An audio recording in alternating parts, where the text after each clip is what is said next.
ఇప్పుడు నేను నిన్న కూడా మీరు పోలీసులు ఇక్కడ ఉన్నారు, మార్నింగ్ చూపించాను. క్రిమినల్ చేసే పని వాళ్ళు క్రైమ్ చేసి వేరేవాళ్ళ మీద వేస్తారు. ఇక్కడుండే పోలీస్ ఆఫీసర్స్ అడ్మినిస్ట్రేషన్ ఒక అందరికీ నేను చెప్తున్నా, same thing 2019 before elections Vivekananda Reddy murder. First murder జరిగింది,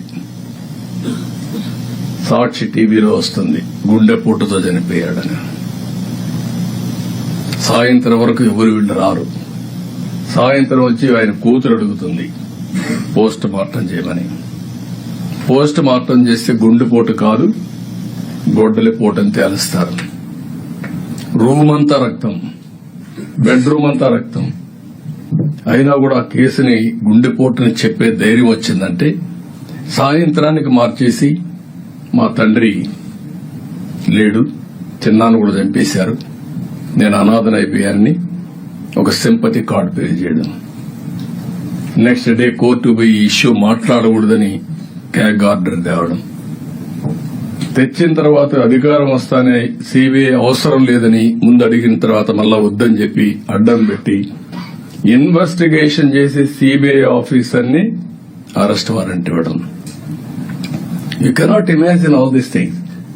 నెక్స్ట్ డే పేపర్లో నేను చంపేశానని, నారాసుర రక్త చరిత్ర అని పేపర్లు రాయడం.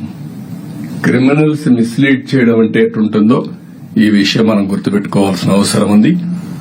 రాజకీయ ముసుగులో ఇవి చేసినప్పుడు ఎక్కడికక్కడ అప్రమత్తంగా లేకపోతే, నిన్న కూడా నేను చూస్తే ఇమీడియట్ గా డీజీ గారిని ఐజీ ఇంటెలిజెన్స్ అడిగాను. ఒక పోల్ ఎస్ఐ, ఆ ఎస్ఐ వీళ్లు వాళ్ళు గొడవ పడ్డారు, ఛాలెంజ్ చేసుకుని తెలుగుదేశం ప్లస్ వైఎస్ఆర్ కాంగ్రెస్, నేను వెళ్తాను, నేను ఆర్గ్యూ చేస్తానని చెప్పి అతను అంటున్నాడు. సాక్షి టీవీలో ఇది మీరు చూడండి, సాక్షి టీవీలో వస్తుంది. చొక్కా పట్టుకొని వదలండి, వదలండి, వదలండి.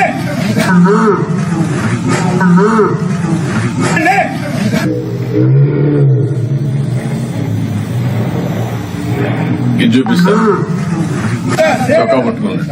వదలండి, వదలండి, ఓకే. అంటే 36 మంది చంపేశారని ఢిల్లీ ధర్నా చేస్తారు. పేర్లు ఇమ్మంటే ఎఫ్ఐఆర్ ఇమ్మంటే ఇవ్వరు.